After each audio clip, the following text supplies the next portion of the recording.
Ikaze ku makuru agezweho kuri aya manwa ku itariki ya 26 z'ukwa mbere 2024.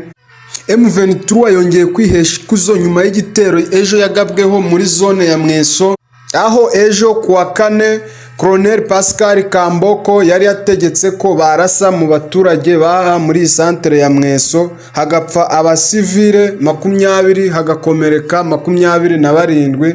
Bikaba byarababaje M23 cyane, bikayitera gufata umugambi wo guhiga uwaba waratanze itegeko ryo kwica abasivile b'inzirakarengane ari we Colonel Pascal Kamboko.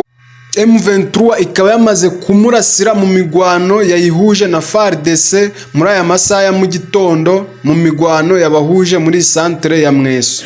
Gusa M23 ikomeje guhiga bukware drone yifashishijwe hagabwa igitero kuri abaturage b'inzirakarengane b'Imweso. Umuvugizi wa M23 Lieutenant Colonel Wiringoma yavuze ko bagiye guhiga intwaro yifashishijwe hicwa abaturage b'inzirakarengane.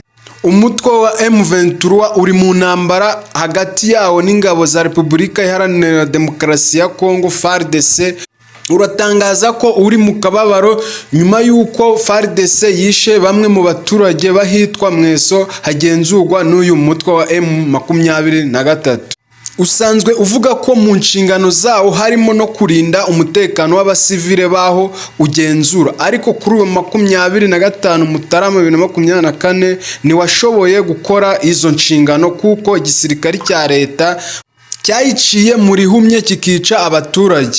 Ni igitero ingabo za Repubulika Iharanira Demokarasi ya Kongo n'abambari bayo bagabye ku itariki ya 25 Mutarama 2024 Imweso muri teritwari ya Masisi, hifashishijwe ibibombe bya rutura n'ubu hataramenyekana aho byaturutse.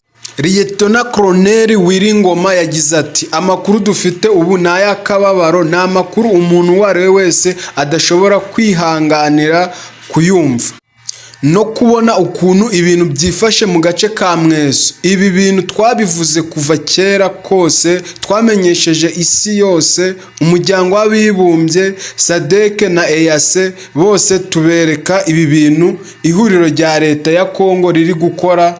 Ibyo tuba tuvuga ni ukuri. Leta iri kurasa ku basivile, ku bikorwa remezo by'amashuri, insengero n'ahandi, ariko abantu bose bahisemo kwicecekera. Societe civile yaracecetse.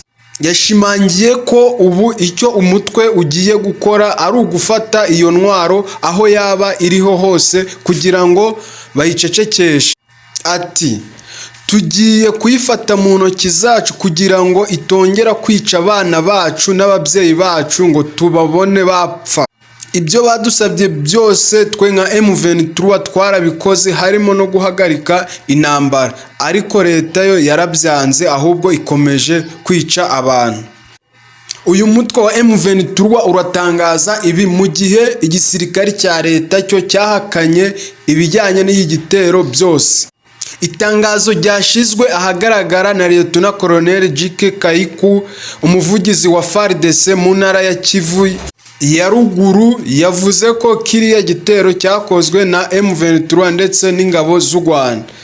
Icyakora ibyatangajwe na Colonel Kaiku nibisobanura icyaba cyateye M23 kwica abaturage bari mu gace isanzwe igenzura.